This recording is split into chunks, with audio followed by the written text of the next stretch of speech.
Okay, what is democracy and why democracy, ये है chapter, right? तो खुद सोचो कि सबसे पहले क्लास स्टार्ट करने के पहले you all guys want to prepare for UPSC, right? आप लोग सब चाहते हैं यूपीएससी के लिए करना, राइट? अब यूपीएससी में what is the relevance of NCERT, क्यों हम पढ़ रहे हैं, why are we taking NCERT classes? अब हर साल का ओरिएंटेशन में भी मैंने बताया था, every year almost 10 to 12 questions directly come from NCERT. Her bar UPSC का एग्जाम हो, क्लैट का एग्जाम हो, या और भी जो डिफरेंट डिफरेंट कॉम्पिटिटिव एग्जामिनेशन हो, एसएससी का हो, तो उसमें एनसीईआरटी से डायरेक्ट क्वेश्चंस पूछे जाते हैं। यूपीएससी में 10 to 12, क्लैट के एग्जामिनेशन में 25 to 30 क्वेश्चंस जो हैं वो एनसीईआरटी से पूछे जाते हैं। And there are other competitive examination, उसमें भी एनसीईआरटी इज इंपॉर्टेंट, ठीक है? अब ये पर्टिकुलर जो चैप्टर है, why democracy means what is democracy, this chapter is also important from the perspective of many other things. अब जैसे यूपीएससी में प्री भी पढ़ना है, मेंस भी है। मेंस में democracy is a part of GS two में इसको पढ़ना है, ठीक है? जैसे 4 जनरल स्टडीज के पेपर है ना यूपीएससी में, तो 1 is जीएस1, 1 is GS two, another is जीएस3, जीएस4। तो जीएस2 में democracy is part of GS two. Okay, now next question that should come to your mind कि व्हाई डेमोक्रेसी? इंडिया के अंदर भी we often here about democracy, है ना? यहां भी सुनते हैं प्रजातंत्र के बारे में। तो आखिर डेमोक्रेसी है क्या? डेमो का मतलब क्या होता है? What does demo mean? And cracy means rule. Demo का मतलब है लोग, डेमोक्रेसी मीन्स लोग, and cracy means people, rule, sorry rule. So democracy का मतलब rule of people. It means when there is a rule by people, then that would be called as democracy. This is the basic meaning. ये word जो है demo जो है वो Greek word है, ancient Greek word से, आपके NCERT में नहीं दिया हुआ है। अभी बस इतना समझिए कि it has come from ancient Greek word which means rule by people, ठीक है? अब आते हैं व्हाई डेमोक्रेसी। अभी जैसे बहुत सारे और भी रूलिंग पॉलिटिकल सिस्टम हो सकते थे। There could have been authoritarianism, there could have been monarchy, और भी अलग अलग सिस्टम होता। लेकिन डेमोक्रेसी क्यों? Why democracy? अब यहां पर लिखा हुआ नहीं है, लेकिन विंस्टन चर्चिल जो हैं, ब्रिटेन के ex prime minister, second world war के टाइम जो प्राइम मिनिस्टर थे, उन्होंने एक बात बोला था। उन्होंने बोला था कि democracy is the worst form of government, but we do not have any other better form of government than democracy. Democracy बहुत अपने आप में सिस्टम अच्छा नहीं है, लेकिन जो अवेलेबल है उसमें सबसे अच्छा है, ठीक है? ये बात किसने बोला था? विंस्टन चर्चिल ने बोला था, ठीक है? विंस्टन चर्चिल कौन थे? ही वाज, इसको बोलिए, बोलना है सौरभ, इसको अच्छे से साफ ये सब करवाएगा, ठीक है? सो विंस्टन चर्चिल जो थे, he was ex prime minister of UK. It was he who said that, ठीक है? Now let us start with why democracy. अब ये चैप्टर पढ़ने का कुछ ना कुछ तो ऑब्जेक्टिव होगा। एनसीईआरटी आपको सिखाने की कोशिश कर रहा है कि डेमोक्रेसी है क्या, व्हाई डेमोक्रेसी, इसको जानना क्यों जरूरी है, why we should be having democracy. Now दो इसका इंपॉर्टेंट ऑब्जेक्टिव है। सबसे पहला ऑब्जेक्टिव ये है कि what are the bare minimum feature of a democratic form of government. जैसे देखो, डेमोक्रेसी तो ऑल ओवर वर्ल्ड बहुत सारे हैं, लेकिन कुछ डेमोक्रेसी जो है बहुत एडवांस्ड है, वहां पे लोगों का राइट्स बहुत ज्यादा है। कुछ जो डेमोक्रेसी है वहां पे बेयर मिनिमम फीचर्स हैं, and that is why they are called democracy. पहले समझना क्या है, देखो, एक रिच होते हैं, राइट? तो रिच कौन हुए? मान लो जिनके पास कार हुआ, महीने का 2 लाख रुपया कमा रहे हैं, रिच हुए। सुपर रिच कौन हो गया? कार भी है, 1 करोड़ रुपया महीने का कमा रहा है। सुपर सुपर रिच कौन हो गया? जो 10 करोड़ कमा रहा है। सुपर सुपर सुपर रिच कौन हो गया? जो 100 करोड़ कमा रहा है। In the same way democracy में भी कैटेगराइजेशन है। There is categorization even inside the democracy. Are you getting? So अभी हमारा ऑब्जेक्टिव इस चैप्टर में क्या है? To understand the bare minimum features of a democratic form of government. Bare minimum, minimum कौन सा फीचर एक पॉलिटिकल सिस्टम में होना चाहिए to call that system as a democratic government. ये इसका एम है। ठीक है? So what is democracy? अभी सबसे पहले ये समझो कि democracy currently when it comes to political system, this is the most prevalent form of government in the world today. आज चाइना भी अपने आप को पीपल्स रिपब्लिक ऑफ चाइना कहती है, जबकि चाइना में डेमोक्रेसी नहीं है, but they call themselves as people's republic. North Korea dictatorship है, but they call themselves as people democratic republic of North Korea, Korea. Are you getting? So what basically it means, democracy has gained some kind of worldwide recognition। दुनिया में जो अलग अलग countries हैं, they all have recognized democracy as an important form of government, and that is why this is important। अब note देखते हैं। by the end of this chapter you must be able to make a, ये objective है इस chapter का। जब तक हम लोग इस चैप्टर को कंप्लीट करेंगे, मैं तुम लोगों से पूछूंगा क्वेश्चन, आपको बताना है। You must be able to make a difference between democratic versus non democratic government. Democratic government और नॉन डेमोक्रेटिक गवर्नमेंट में अंतर क्या है? बाकी बच्चे कहां हैं? फिर लेक्चर मिस होगा, फिर उन्हें समझ में नहीं आएगा। पूछ लीजिए एक बार। ठीक है? एक लड़की फोन की कि सर मैं आ रही हूँ, प्लीज थोड़ा सा लेक्चर डिले कीजिए। मैं कितना देर सबको वेट कराऊं? 4 बजे का मतलब मैं 4 बजे एग्जैक्टली क्लास शुरू कर देता हूं। मैं बहुत पंक्चुअल हूं। ठीक है?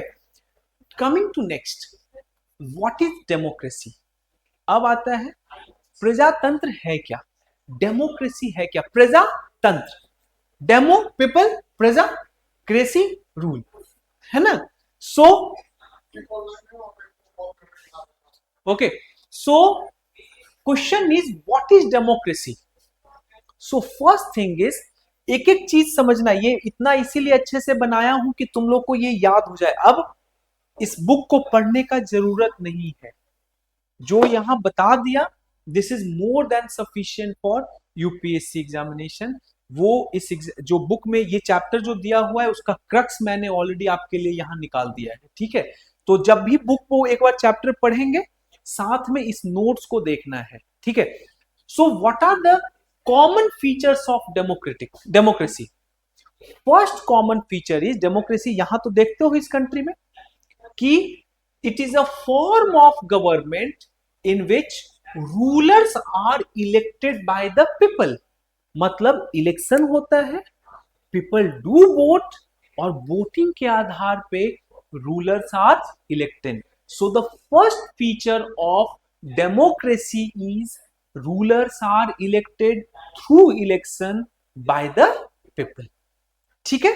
Election is a mechanism through which people are elected. ठीक है? आगे देखते हैं। By contrast non democratic government. अब खुद देखो, तुम म्यांमार के बारे में सुने होंगे। म्यांमार में वहां की जो डेमोक्रेटिक गवर्नमेंट थी आंग सांग सुकी की, आंग सांग सुकी कभी पढ़ोगे, उसमें दिया हुआ है।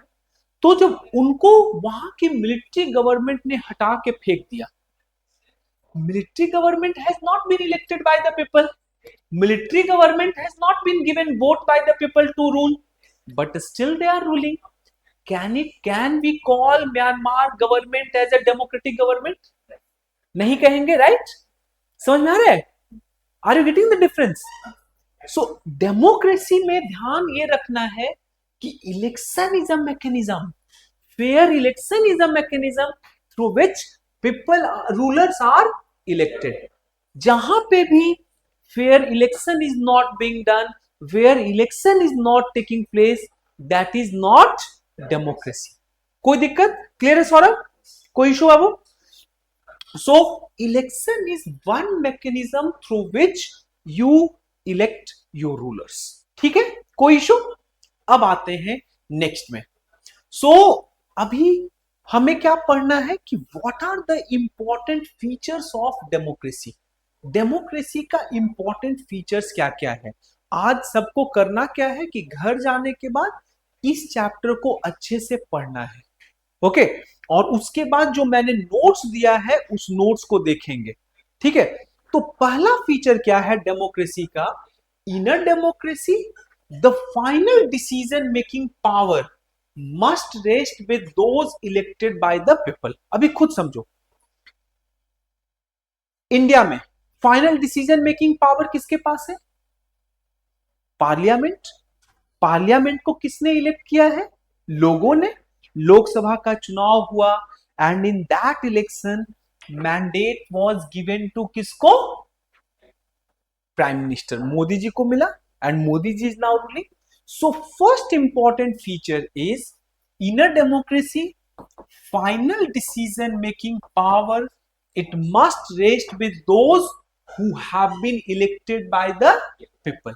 जिनको लोगों ने इलेक्ट किया है उनके पास फाइनल डिसीजन मेकिंग पावर होगा.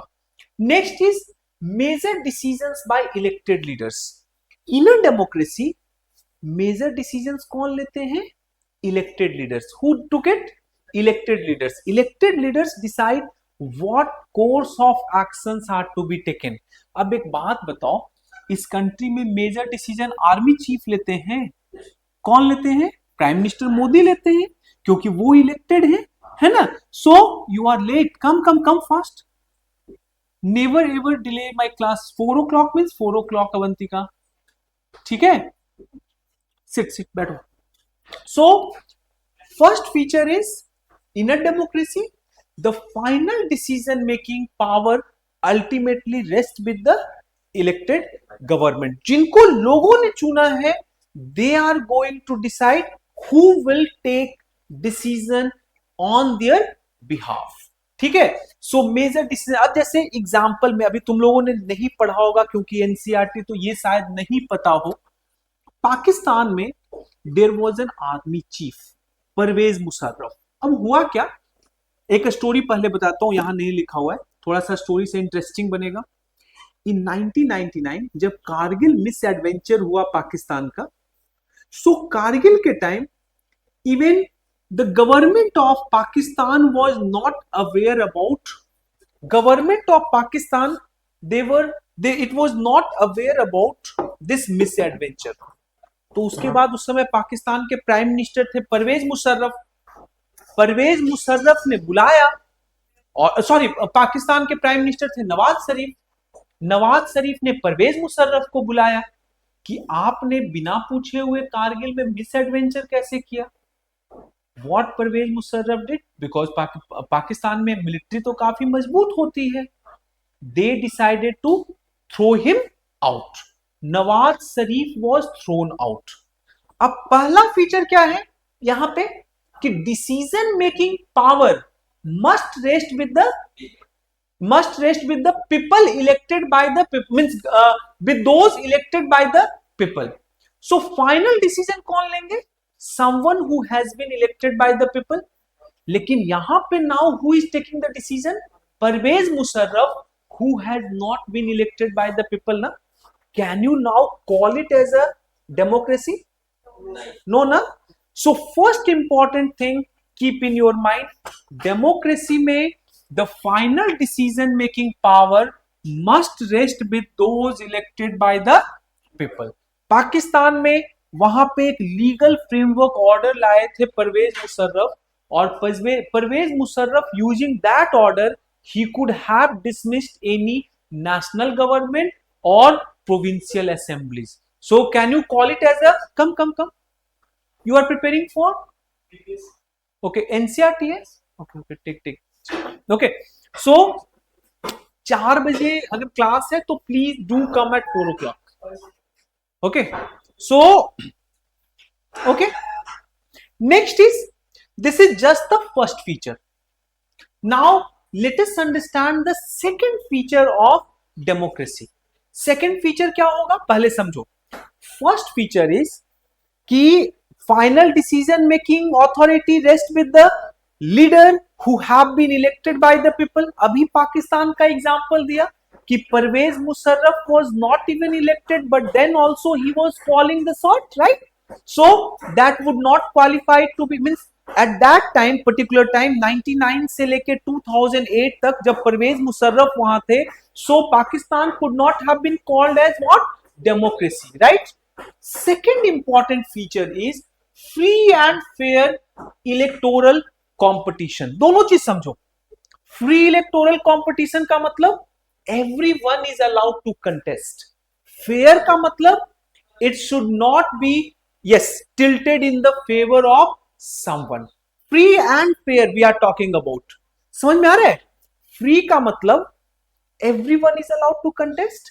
फेयर का मतलब कि चीटिंग नहीं होना चाहिए. फेयर गेम बोलते हैं ना क्रिकेट में कि फेयर गेम खेलो, चीटिंग मत करो, right? So in case if election is happening, so Avantika उस केस में इलेक्शन में कुछ भी अनफेयर नहीं होना चाहिए. Are you getting Aaradhya? Okay, so free and fair electoral competition. अब let me give you few example. China में एक पार्टी है that is national people's congress, which is also known by कंगो रेनमिन दियाबियाओ धाओ. ठीक है, वहां की जो पार्टी है नेशनल पीपल्स कांग्रेस, और उसमें 3000 मेंबर्स हैं. How many members are there? 3000 members are there. And only CCCP जो कम्युनिस्ट पार्टी है चाइना की, चाइनीज कम्युनिस्ट पार्टी के जो लोग हैं, so they are only allowed to contest. ये नेशनल पीपल्स कांग्रेस के लिए सिर्फ जो कम्युनिस्ट पार्टी ऑफ चाइना के जो लोग हैं सिर्फ वही इलेक्शन लड़ सकते हैं. गवर्नमेंट वहां जो है चाइना में हमेशा किसके द्वारा फॉर्म होती है? कम्युनिस्ट पार्टी के द्वारा. Can you call it as fair election and free election? है ना, इलेक्शन तो हो ही नहीं रहा है. रियल में only one party has been allowed, and since there is one party, so can you call it as a free election? Right? It does not qualify to be called as free election. Second important thing is Mexico.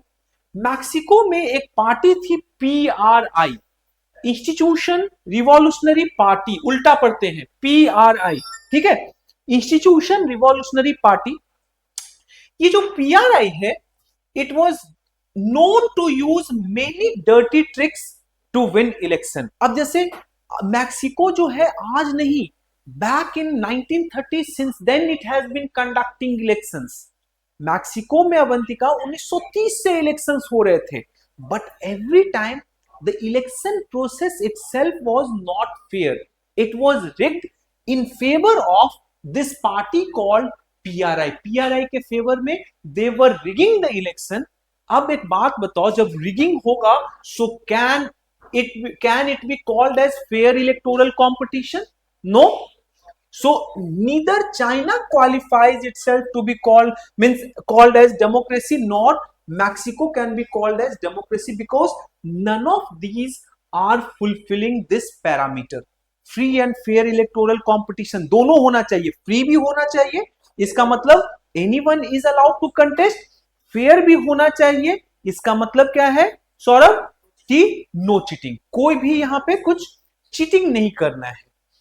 अब until 2000 every election was won by PRI. जितना भी election होता था सब यही लोग जीत जाते थे. So this can not be called as a feature of democracy. Means these two countries cannot be called as an example of democracy because free and fair electoral competition was not taking place. ठीक है, अब क्या लिखा हुआ है? A democracy must be based on a free and fair election where those currently in power have a fair chance of losing. इसका मतलब यह है कि एक डेमोक्रेसी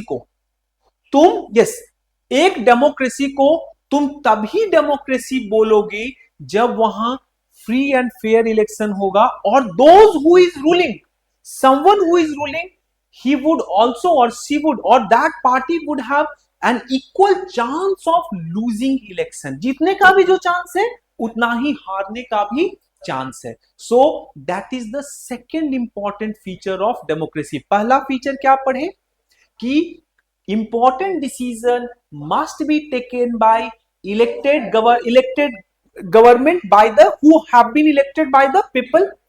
सेकेंड फीचर क्या पढ़े, free and fair electoral competition.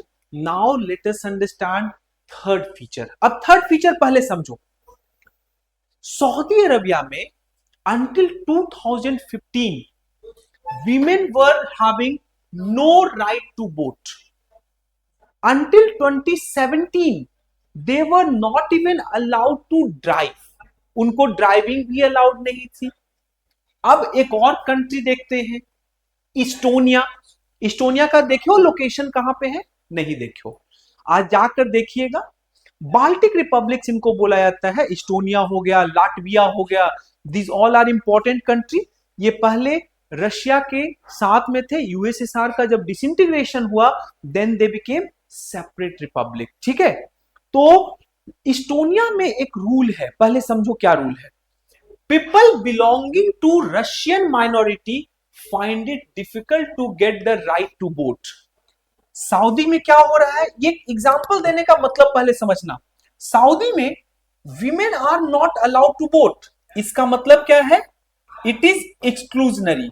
Exclusion हो रहा है ना, women को वोटिंग राइट से दूर किया जा रहा है. इस्टोनिया में क्या हो रहा है, citizenship rules are exclusionary. Citizenship जो रूल है दैट इज एक्सक्लूजनरी. जानबूझ के रशियन माइनॉरिटी जो हैं उनको राइट टू वोट से बाहर रखा जा रहा है. थर्ड एक और देखो, फिजी. फिजी में क्या हो रहा है, इंडिजिनस फिजी जो हैं उनके पास 2 वोट है. अगर वो एक बार वोट करेंगे so that would be counted as 2 then Indian Fijian. मतलब कि यहां पर again there is a separate treatment for 2 citizens. There is a classification called indigenous Fijian and Indian Fijian. So those who are indigenous Fijian, so the value of their vote is more than Indian Fijian. So this is also a type of discrimination. यहाँ पे भी exclusion हो रहा है. So third important feature जो है वो है democracy का, each adult citizen must have 1 vote and that 1 vote must have 1 value. So this is the third feature. पहला फीचर क्या पढ़े, final decision would be taken by elected government. Done. Second, free and fair election. Third, 1 vote means democracy must be based on principle of 1 vote 1 value. There should not be any exclusion. There should not be any, means inclusion should be the rule. inclusion कर inclusive बनाना है. समझ में आ रहा है, समझ में आया बंतिका, क्लियर है बाबू, कुछ पूछना है? Okay, this is the third feature.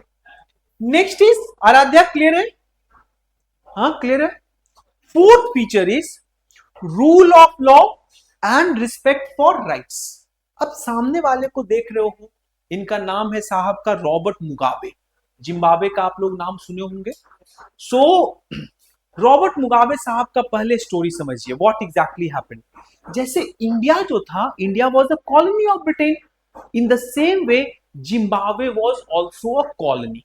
So Zimbabwe को इंडिपेंडेंस मिला, जैसे इंडिया को इंडिपेंडेंस मिला 1947 में, उसी तरीके से Zimbabwe also got independence from white minority rule. White minority rule का मतलब क्या है कि 90% ब्लैक्स थे, 10% जो व्हाइट माइनॉरिटी थे, they were ruling over them.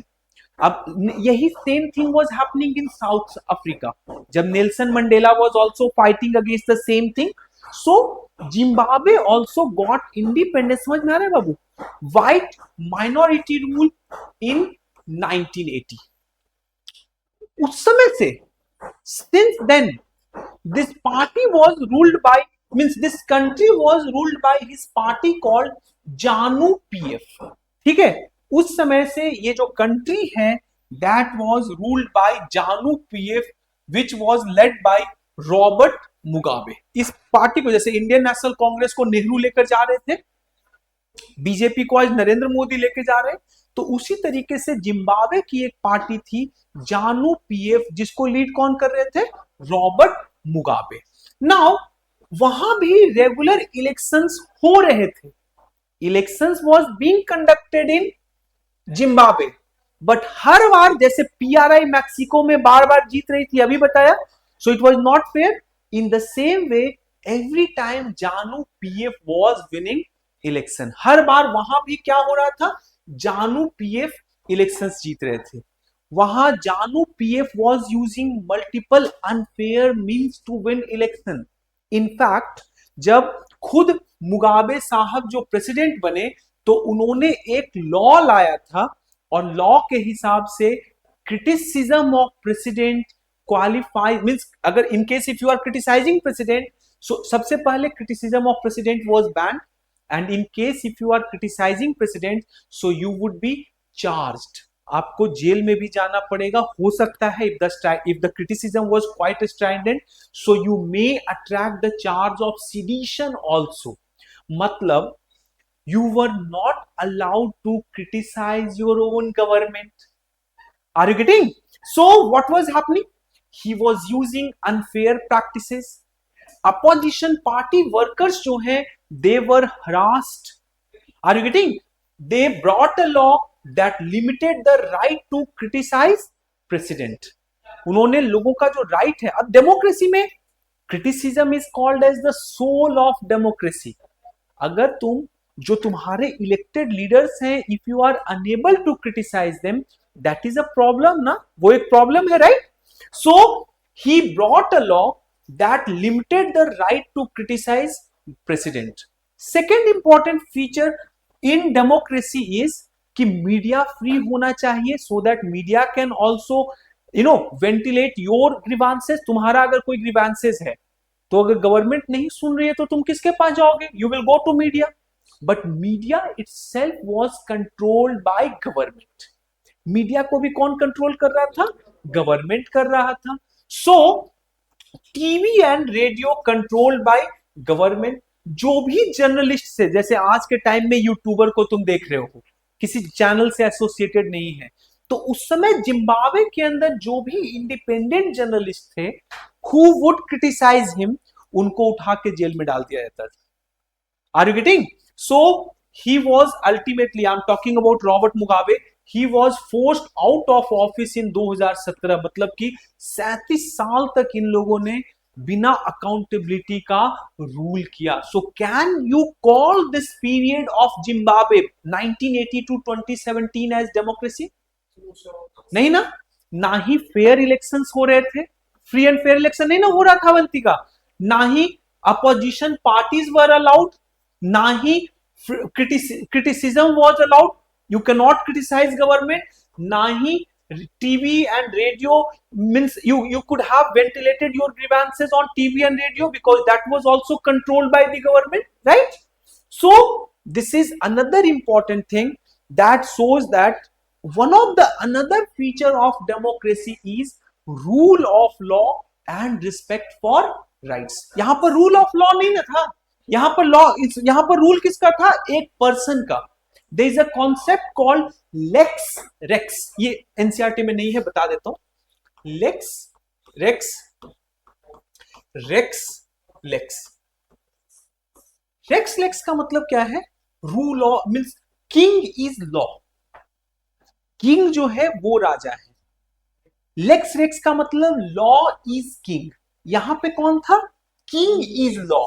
Mugabe जो बोल रहा था वो ही सही था। Are you getting? You were not allowed to criticize your own government. People were not allowed to ventilate any grievances against their own government. कोई दिक्कत? क्लियर है? So this is the fourth important feature. पहला feature क्या था? Go ahead. Active recall करते हैं।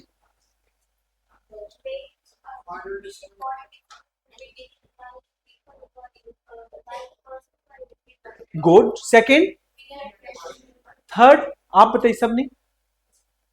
Third feature wait, third feature,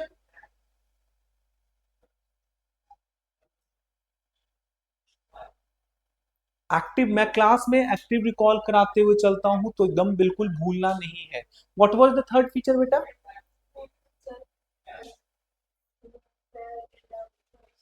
free and fair elections तो already बोल दी। What was the third feature?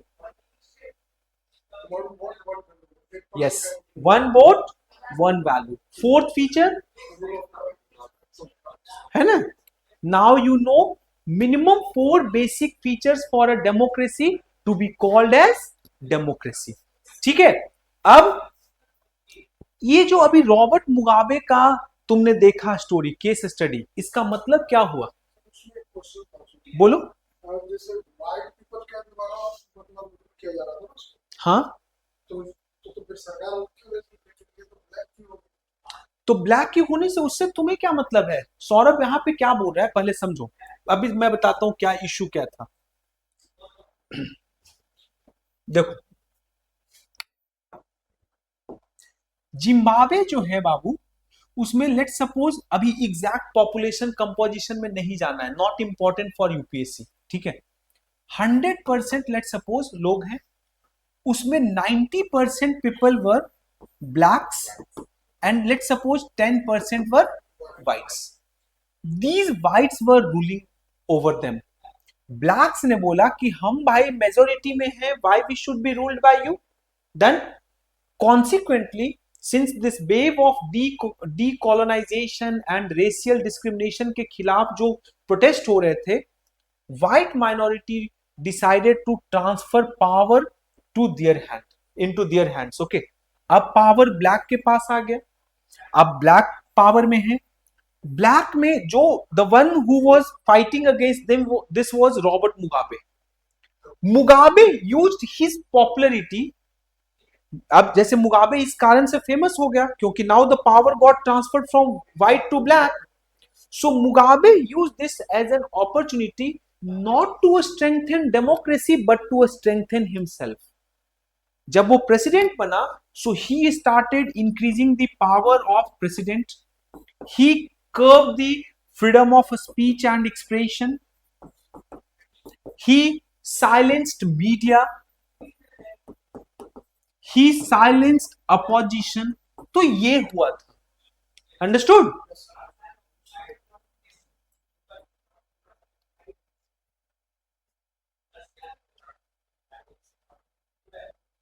Next is what does it show.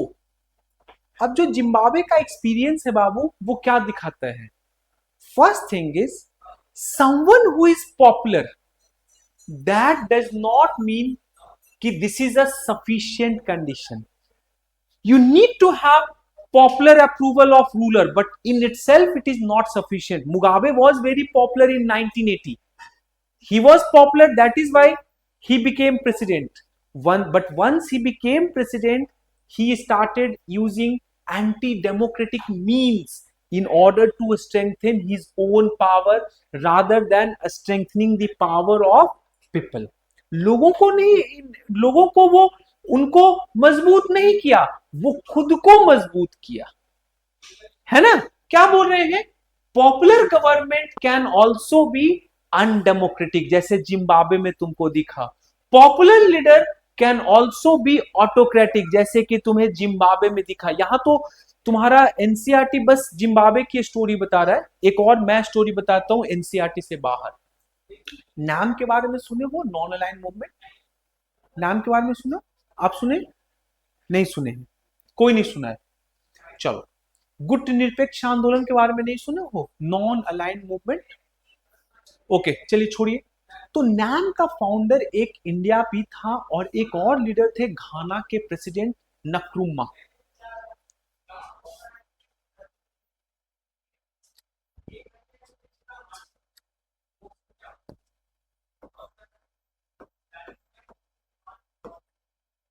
He was one of the leader of घाना।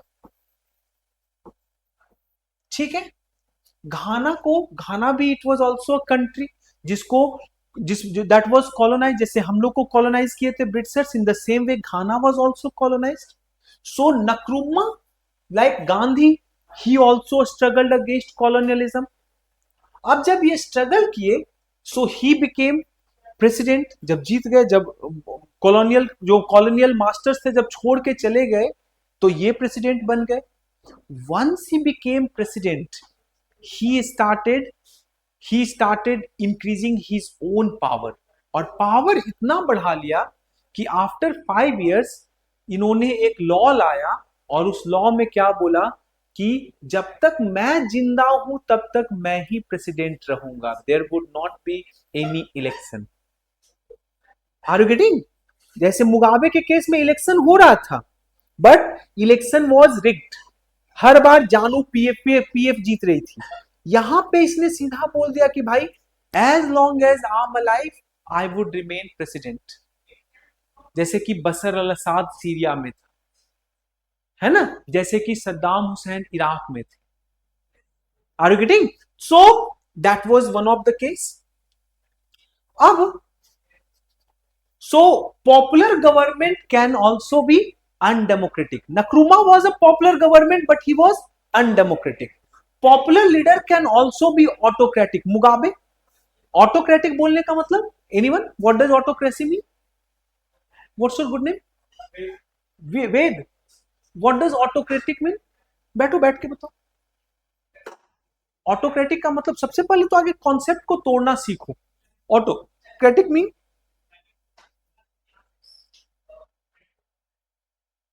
आज पापा के साथ आए थे. Okay, autocratic mean no idea. तो पूछोगे ना, जहां नहीं समझ में आता है ask me. Autocratic mean okay. Avantika, आप, आराध्या, हाँ,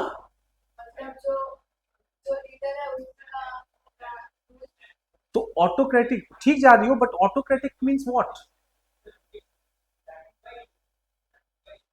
ऑटोक्रेटिक मीन खुद को सर, खुद को पावर में खुद को विकसित करना, से अपना. यस, बेसिकली ऑटोक्रेसी का मतलब क्या होता है कि रूल बाय सेल्फ. जो मैं कहूं वही लॉ है. डिक्टेटर्स को ऑटोक्रेट बोलते हैं. डिक्टेटर जानते हो ना, जैसे ऑटोक्रेट का मतलब है कि मैं जो बोल रहा हूं वही लॉ है. ठीक है, dictator, someone who is a dictator, जो बोलता है कि जो मैं कहूंगा वही कानून बनेगा. ये सब वर्ड अगर नहीं पता है तो लिखते जाइए और जाके उसको सर्च कीजिएगा. ऑटोक्रेटिक, ठीक है, autocratic. Second important thing is, equally important is to look. तुमको बुक लिस्ट मिला था अवंतिका? कौन कौन से बुक खरीदने हैं? You have gotten the book list. तुम्हें वेद बुक लिस्ट मिला है? तुम्हें तो मिला हुआ है, तुम्हें भी नहीं मिला होगा. आपको नहीं मिला है तो बुक लिस्ट आज ले लेना, कौन कौन सा किताब लेना है. ठीक है, आपको तो मिला हुआ है. Next is, equally important is to look before and after the election. what is happening before the election and what is happening after the election.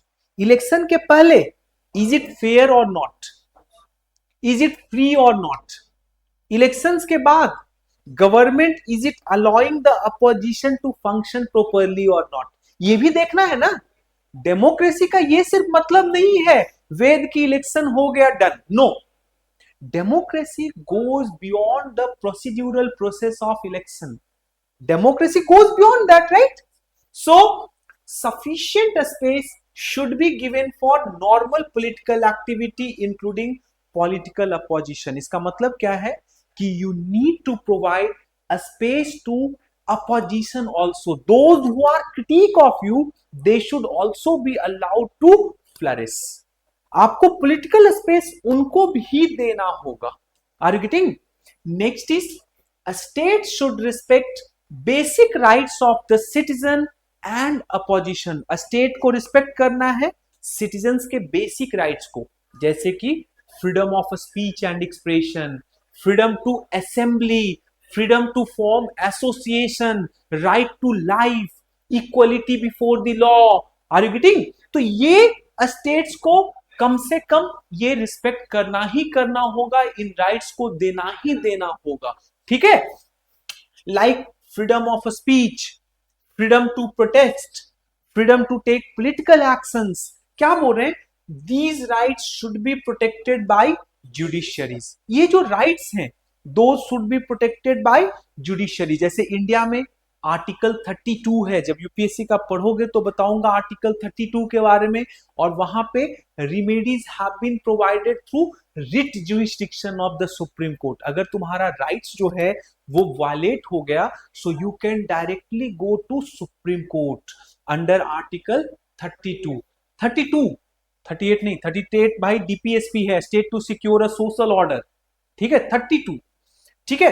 Rights without remedies have no meaning. तुमको right मिल गया, एक किताब में Avantika right लिखा हुआ है, लेकिन राइट वायलेट होने पे उसका कोई रिमेडी अवेलेबल नहीं है, तो फिर उस राइट का क्या फायदा? It is just like a text thing, है ना, एक किताब में बस लिखा हुआ है ना, it does not make any sense. right would make sense only when remedies are also available, है ना। so next is after election। अभी बिफोर इलेक्शन भी देखें, after election a democratic government cannot do what it wants to do। थोड़ी है कि बाप का राज चल रहा है कि जो मन है वो कर रहे हैं। Are you getting? You can not do what you want. आपको कॉन्स्टिट्यूशन को फॉलो करना है। You need to follow the procedure as it has been laid down in the constitution. Are you getting? Next is you need to respect some basic rules। You need to give guarantee to minorities that their rights would be protected ones। उनके rights को protect किया जाएगा। समझ में आ रहा है Avantika? So fourth feature is, अभी तक थर्ड फीचर पढ़े, अब फोर्थ फीचर, अब चार फीचर ऑलरेडी पढ़ चुके हैं, पांचवा आ गया, गलत लिख दिया। नहीं नहीं नहीं नहीं, नहीं। वो रूल ऑफ लॉ वाला जो है वो इसी में आएगा, फोर्थ ही फीचर में सेम चीज है दोनों। क्या बोल रहा है? A democratic. अच्छा एक और बात बताता हूं, गुड थिंग इज कि यूपीएससी 2021 में जो क्वेश्चन पूछा था तो उसने ये पूछा था what does a constitutional government mean. अब देखो यहां पर लिखा हुआ है a constitutional government, a democratic government rules within limits set by the constitutional law and citizen rights.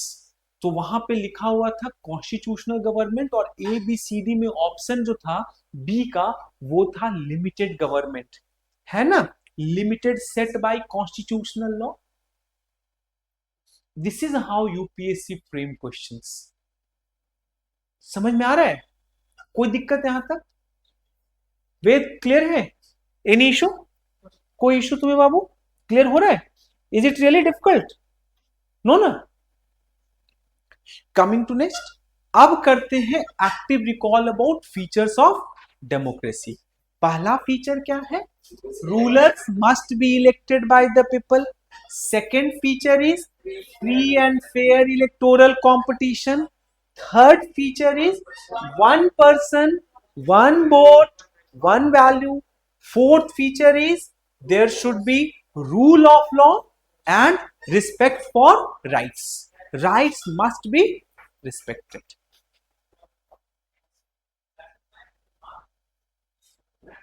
Arguments against democracy। अब एक तरफ तो तुमने देखा कि डेमोक्रेसी का there are certain minimum features, but at the same time there are critics of democracy. बहुत सारे ऐसे लोग हैं who have raised question mark on suitability of democracy. वो बोलते हैं कि डेमोक्रेसी ब्रीड्स इनएफिशिएंसी। सुनना अपने दादाजी से या कुछ वैसे लोग जिन्होंने 1975 का इमरजेंसी देखा हो, तो बोलते थे कि ट्रेन उस समय टाइम पे चलने लगी थी, लोग डिसिप्लिन्ड हो गए थे, ऑफिसेस टाइम पे खुलने लगी थी। Are you getting? So there are many people they support some kind of autocracy. उनके हिसाब से डेमोक्रेसी इज नॉट गुड। अब वो क्या क्या कारण देते हैं पहले समझो। फर्स्ट इंपॉर्टेंट रीजन इज कि in a democracy leaders keep changing. अब लीडर्स बार बार चेंज होगा, इलेक्शन होंगे। सो मोदी जी गए, अब आएंगे राहुल गांधी, राहुल गांधी जाएंगे तो अमित शाह आएंगे, अमित शाह जाएंगे तो एबीसीडी कोई और आएंगे। Are you getting? So because of this, because the change in leadership, there is always instability associated with democracy। अब एक लीडर के बाद दूसरे लीडर आएंगे तो वो अपने हिसाब से पॉलिसी बनाएंगे ना. So that is one problem that has been highlighted by critique. Second problem is democracy is all about, अभी नहीं उतना डिफिकल्ट पढ़ा रहा हूं लेकिन थोड़ा सा एक बात बताता हूं. Democracy is all about political competition. एक टर्म यूज होता है zero sum game. Can anyone tell me what is zero sum game? No idea.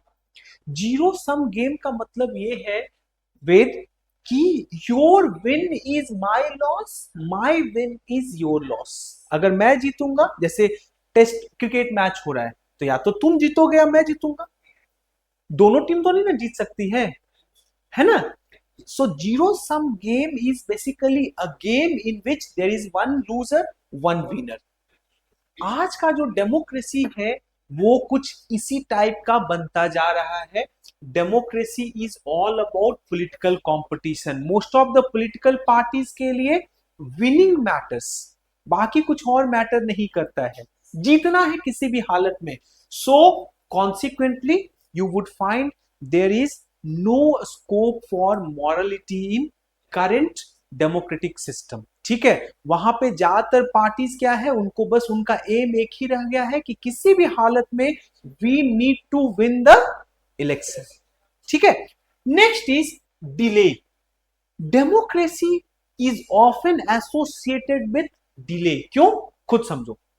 तुम्हें कोई बिल लाना है तो बिल तो अकेले नहीं लाओगे, उसको लोकसभा में पास कराना होगा, राज्यसभा में पास कराना होगा. अगर लोकसभा उसको पास नहीं करेगी, राज्यसभा नहीं पास करेगी, तो how it can become law? So अच्छा, अगर डेमोक्रेसी के जगह डिक्टेटर रहता, तो डिक्टेटर तो अभी बताया किंग इज लॉ, है ना. तो वहां पे जो किंग बोलता वो लॉ होता. लेकिन यहां पे law has to pass through a proper process. Lok Sabha में आएगा, लोकसभा में पास होगा, राज्यसभा में आएगा, राज्यसभा में पास होगा, then it would be sent to राष्ट्रपति, है ना. So that actually there are many critics, they says कि democracy also causes delay. Are you getting? Because it requires consensus. ठीक है. Fourth thing is it leads to bad decisions.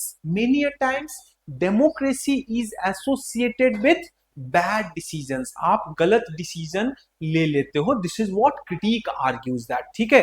Fifth important thing कि democracy is associated with corruption. लेकिन ये तो मुझे लगता है कि सब जगह होगा. सद्दाम हुसैन जब पकड़ा गया था तो संडास जिस पे करता था वो सोने का बना हुआ था.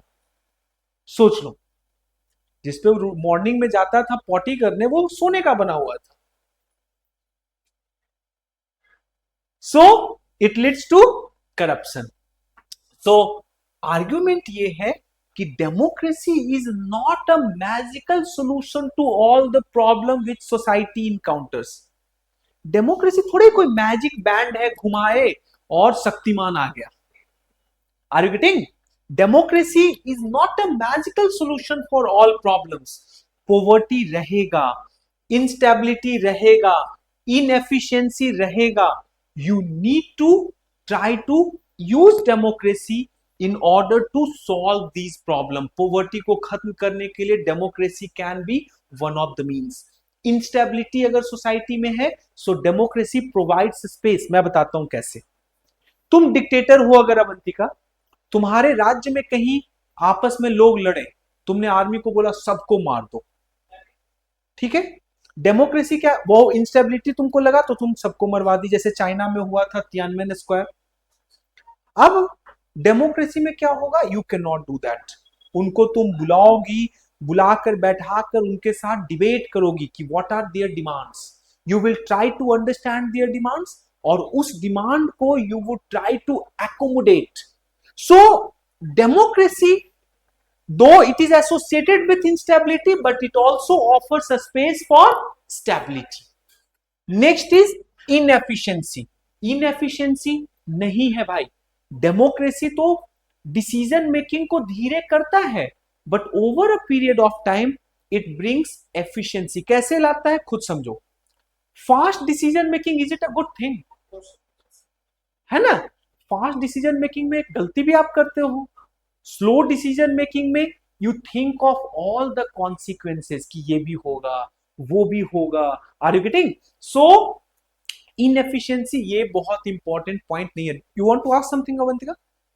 ओके, सो अब जब एनसीईआरटी आप पढ़ेंगे तो वहां पे क्वेश्चन दिया हुआ है, is democracy better than other forms of government that are there for us to choose from? कल इसका आंसर आप लोग लिख कर लाएंगे, ठीक है? वहां पे एनसीईआरटी जब आज पढ़ेंगे चैप्टर तो वहां पे ये क्वेश्चन है, is democracy better than other forms of government that are there for us to choose from? ठीक है? अब एक तरफ तो आर्गुमेंट्स अगेंस्ट था, there were certain arguments against democracy, but at the same time there are certain arguments for democracy, there are people they support democracy. अब क्या है? पहला इंपॉर्टेंट आर्गुमेंट उनका है कि democracy provides accountable government. Democracy कैसा government provide करती है? Accountable government. और वो एग्जांपल देते हैं चाइना और इंडिया का। पहले समझो क्या हुआ था चाइना में। चाइना और इंडिया दोनों लगभग सेम टाइम पे ये इंडिपेंडेंट हुए। खैर चाइना तो गुलाम था ही नहीं, लेकिन जब भी उसको मिला कम्युनिस्ट रिवॉल्यूशन के बाद की बात कर रहा हूं, 48 के बाद, दोनों का मटेरियल कंडीशन लगभग सिमिलर था। दोनों कंट्री में पॉवर्टी था, दोनों कंट्री में हंगर का इशू था, दोनों कंट्री में अनएम्प्लॉयमेंट था, right? But what exactly happened in China कि चाइना में फैमिन आया, राइट? फूड शॉर्टेज हुआ, and in that food shortage nearly 3 crore people died. उस फैमिन में 3 करोड़ लोग मरे। India has never experienced, India में भी वो गरीबी था, इंडिया में भी फूड शॉर्टेज हुआ, but India never allowed, India never let its people die during those famine. याद होगा 66 का फैमिन, 65 का फैमिन, जिसके बाद we got aid, food aid from America, PL 480 aid आया था, फूड एड आया था अमेरिका से। American sent corn and wheat to us under the law called public law 480, ठीक है? सो India's economic condition during this period was not better than China, but India did not have a famine of that kind. Why? Because democracy में government is more accountable to the people. Chinese government was not accountable to their people. भाई तुम मेरे को थोड़े elect करोगे, जब तुम elect ही नहीं करोगे तो तेरा कौन सा पावर मेरे ऊपर है ना? लेकिन इंडियन पीपल वर अकाउंटेबल। उनको, इंडियन गवर्नमेंट को लगा कि अगर हम फैमाइन जैसा सिचुएशन प्रोवाइड करने देंगे so in that case next election definitely हम लोग हार जाएंगे। सो डेमोक्रेसी इंश्योर्स अकाउंटेबिलिटी, है ना? क्या लिखा हुआ है? Existence of democracy in India made the Indian government respond to food security in a way that the Chinese government did not. ठीक है? A democratic government is a better government because it is more accountable form of government. So first important reason why we should be having democracy is because democracy is more accountable. कोई दिक्कत नहीं ना? समझ में आ रहा है? It provides a more accountable form of government. Next is based on consultation and discussion. Democracy is based on consultation. It is based on discussion. मान लो हम लोग एक डेमोक्रेसी में रह रहे हैं, तुम किसी चीज से एग्री नहीं कर रहे हो, तो उस केस में भी because you are the stakeholder of this system, so you would be called, you would be consulted, you would be discussed, and on the basis of that discussion I will be taking a decision. So ठीक है? Second important thing is कि democracy is based on consultation and decision. Though it takes time, but at the same time it reduces the chances of rash और irresponsible decision. ठीक है? Fast decision is not a good decision. ठीक है? Decision जिसमें consultation सारे लोगों का हो वो अच्छा है। मैं एक एग्जांपल देता हूं, फार्म लॉज, तुम लोग पता नहीं उसको फॉलो किए कि नहीं, 2021 का इशू था, 2021 का। फार्मर्स से बिना पूछे हुए मोदी गवर्नमेंट ने 7 मिनट के अंदर फार्म लॉज को पास कर दिया। अब फार्म लॉज को जब आप पास किए, फार्मर्स कंसल्ट नहीं किए गए थे, consequently they started protest movement. जब प्रोटेस्ट मूवमेंट हुआ, खुद सोचो तो क्या हुआ, protest movement it went on for nearly 1 year, 1 साल तक वो मूवमेंट चला करीब। तो बाद में क्या हुआ, गवर्नमेंट अल्टीमेटली नरेंद्र मोदी जी को प्रेस कॉन्फ्रेंस में आकर बोलना पड़ा कि we are withdrawing farm laws, और उस लॉज को रद्द करना पड़ा, वापस लेना पड़ा। तो अगर गवर्नमेंट उस समय फार्मर्स की बात सुनती तो क्या वो करना पड़ता, नहीं ना। So it reduces the chances of rash or irresponsible decision, it improves the quality of decision making। कोई दिक्कत यहां तक? That's the second important advantage of democracy. Third advantage is it provides a method to deal with differences and conflict. हम दोनों के बीच कोई difference है, हम दोनों के बीच कोई कॉन्फ्लिक्ट है, तो उसके लिए कोई मैकेनिज्म चाहिए ना कि वो डिफरेंसेस को हम लोग रिजॉल्व करें। अब जैसे इंडिया में तो हर तरीके के लोग हैं, यहां पर तुम लोगों में से बहुत सारे ऐसे लोग होंगे जिसको नॉनवेज बहुत अच्छा लगता होगा, बहुत सारे ऐसे लोग होंगे जिसको वेज बहुत अच्छा लगता होगा, वो नॉनवेज वाले को देखना भी नहीं चाहता होगा, राइट। सो डिवर्सिटी, हम लोग सबका अलग अलग कपड़ा है, तुम लोग जींस पहन के आए हो, मैं half T shirt half pant में आया हुआ हूं, are you getting. So basically it provides a method to deal with differences. ठीक है, इतनी जो डिवर्सिटी है, we need to respect each others choices. तुम्हारा मन है चिकन खाने का, so you should be allowed to have chicken. तुम वेज हो, ठीक है, वेज को मन है वेज खाने का तो उसको वेज खाना होगा। मुझे नॉन वेज खाने का मन है तो मुझे नॉन वेज खाना, कोई किसी को रेस्ट्रिक्शन नहीं करे, ठीक है। सो such differences are sharp in a country like ours which has too much diversity, look at world differently and have different preferences, and these differences can be better managed by democracy। खुद से सोचो, तुम्हारे यहाँ का favourite food क्या है? तुम अपने यहाँ जहां अभी हो तो तुम्हें बिहार का फेमस है सत्तू का लिट्टी और वो क्या बोलते हैं, चोखा, ठीक है। पंजाब में जाते हो तो लस्सी है, आलू पराठा है। साउथ इंडिया में जाते हो तो यू गेट मसाल dosa, you get idli, what that is called. Kerala में जाते हो so you get Malabar dish, Malabar dish में बहुत सारा है, फिश का भी डिश है, वेज भी डिश है, there are multiple things, too much diversity. तुम जाते हो वहां गुजरात में तो यू गेट ठेपला, ठेपला, घेगला और भी क्या क्या है। राजस्थान में जब जाते हो तो यू गेट दाल बाटी चूरमा, है ना। So we have too much diversity in food, in clothing, in terms of thinking, बहुत सारा अलग अलग चीज है। वेस्ट बंगाल में जाओगे तो वहां fried fish is the favourite thing, है ना। तो basically democracy is one of the way through which we can manage these differences, and if we'll manage these differences, so of course there would not be any conflict ना। अगर differences हम manage कर लेंगे तो conflict नहीं होगा। so this is the another important argument for democracy। next important is it also enhances the dignity of citizens। तुम्हें सिर्फ लाइफ नहीं चाहिए, we are human being, human being does not mean just like a animal existence, we want कैसा life, a dignified life where we should be treated with some kind of respect. हमें कैसा जिंदगी चाहिए बाबू? एक dignified life वाला जिंदगी चाहिए जहां हमें रिस्पेक्ट मिले। Are you getting? So the first important thing is कि democracy it enhances the dignity of citizen। कैसे करता है Avantika? Can anyone tell me how it enhances the dignity of citizen? Okay, good। और principle of one man one vote one value, so it ensures what? Political equality। one man one vote one value वो political equality को करता है. It does not matter whether you are Ambani और you are a rickshaw puller. Ambani साहब भी एक vote देंगे, एक ही काउंट होगा.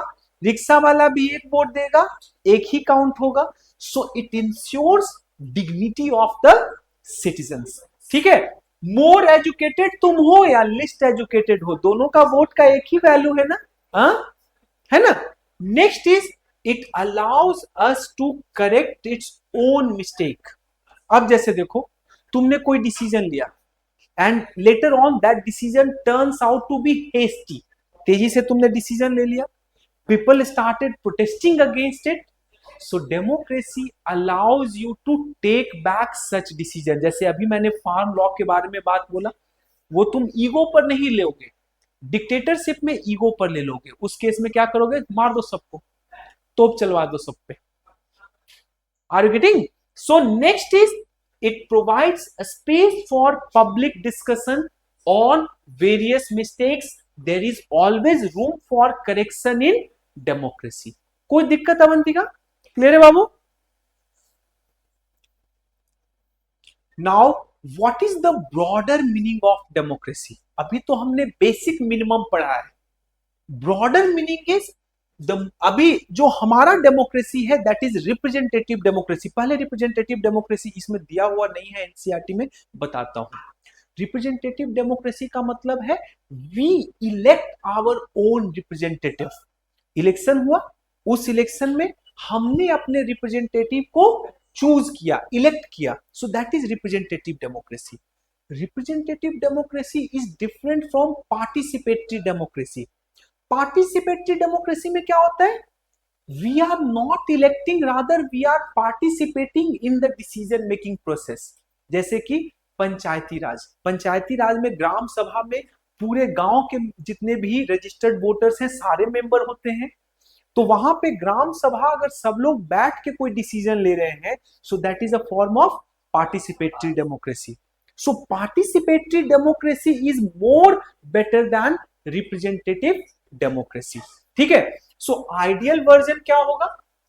अभी जो सबसे कॉमन फॉर्म है वो रिप्रेजेंटेटिव डेमोक्रेसी है, जो इंडिया में है पार्लियामेंट लेवल पे, स्टेट लेजिस्लेटिव लेवल पे. वो कौन सा डेमोक्रेसी है? Representative democracy. आइडियल वर्जन कौन सा होगा आराध्या? आइडियल वर्जन वो होगा when no one goes hungry to bed. Bed पे कोई भी खाली पेट नहीं जाएगा. इसका मतलब ऑल कैपेसिटी बिल्डिंग पे जब हम फोकस करेंगे तभी ना ऐसा होगा कि कंप्लीट हंगर को खत्म हो जाएगा. हम इतना फूड प्रोड्यूस करेंगे so that no one goes empty, means empty stomach on bed. ठीक है. Second is in a democracy every citizen must be able to play equal role in decision making. हर जो सिटीजन है they must be able to play equal role in decision making. अभी देखो, for this you do not need only an equal right to vote. इसके लिए सिर्फ आपके पास equal right to vote नहीं चाहिए, rather you require more than that. Every citizen needs to have equal information. Every citizen need to have basic education. Every citizen must have some equal resources and a lot of commitment. आपको capability, ये चारों word का मतलब है, इन चारों word को अमर्त्य सेन ने अपने से डिफाइन किया है. capability approach. When you are getting good health, when you are getting good education, when you are getting good a skill, so that would be called as you are getting capabilities. ठीक है. This is ideal definition and it is needed because it enables us to judge an existing democracy and identify its weaknesses. Distinguish between, अब समझ में आया good democracy और minimal democracy में क्या difference है? अभी तक जो हम पढ़े इसके पहले वो मिनिमम डेमोक्रेसी था, those were the minimum features. लेकिन गुड डेमोक्रेसी के लिए उन फीचर्स के अलावा you need to have these features. आपका जो सिटीजन हो वो पार्टिसिपेटरी हो, उसके पास स्किल हो, वो खाली पेट सोने नहीं जाता हो, उसके पास बेसिक एजुकेशन हो, उसके पास गुड हेल्थ हो, उसके पास पार्टिसिपेशन के लिए कैपेबिलिटी हो। Are you getting? That is an more comprehensive view of democracy. ठीक है। Features of democracy that we discussed provide only the minimum conditions of a democracy. अभी मैं बोल रहा हूं ये जो फीचर्स ऑफ डेमोक्रेसी पीछे अभी डिस्कस किया वो तो मिनिमम कंडीशन है। We now need to go beyond that. वो मिनिमम नहीं होगा तो that country can not be called as democracy. ठीक है। अभी मिनिमम से आगे now we need to go, और उसके लिए you need to go beyond those minimum, bare minimum. कोई दिक्कत? Chapter 1 is completed. I hope कि सब समझ में आया होगा। कोई issue? Any idea, any issue पूछ लो, कुछ भी इशू है बताइए। बोलिए बोलिए। वेद कुछ पूछना है? एनी कुछ भी पूछ लो बाबू। हाँ